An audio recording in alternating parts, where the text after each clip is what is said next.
I made a timeline of some of the emergency room visits, just some of Josh's visits. And what I want you to think about here, you know, Josh, you were taken in 96, and you would have been how old here in November of 96? I would have just been born about 11 days prior. Okay. Now, vomiting 3 days and possible dehydration. Now, the thing that you have to think about is what has a mother done to create the dehydration to take a child in?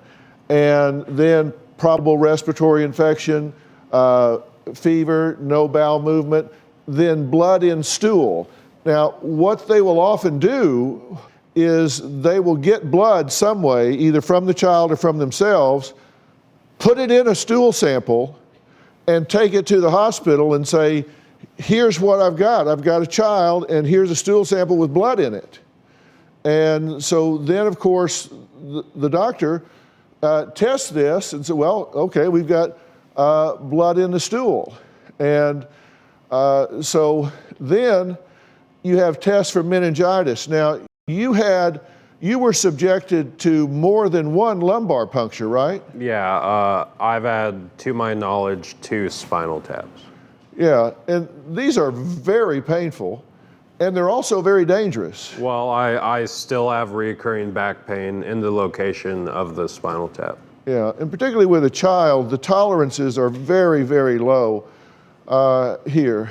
Then you present with a fever, then head injury, loss of consciousness. She would have you go out and throw bricks at one another. Yeah, I'd like to touch on that. She dragged myself and my brother out into the backyard, and she encouraged him to throw bricks because she said it was fun. So a brick struck me in the back of the skull, and I just went to black. Woke up like about the next day with 2 about inch staples in my skull. And when it was time for the doctors to take him out, she tried convincing my father to remove him with a pair of pliers, and he refused, so she went ahead and took one out by herself. With the pliers? Yes, which tore at my scalp, and my father rushed me back and got the other one taken out, and it all stitched up. And then, of course, you were just an infant, Annie, but here she reports sleepy, no appetite, and diarrhea.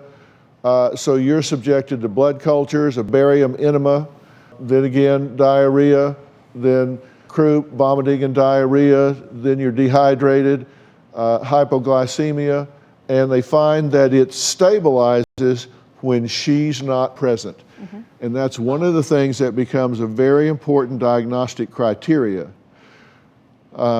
because when you're dealing with someone that is creating these illnesses, when you're dealing with factitious disorder imposed on another, and you take that person out of the equation, the child gets better. Well, they stop having the symptoms, they stop having the problems because you've taken away the active problem.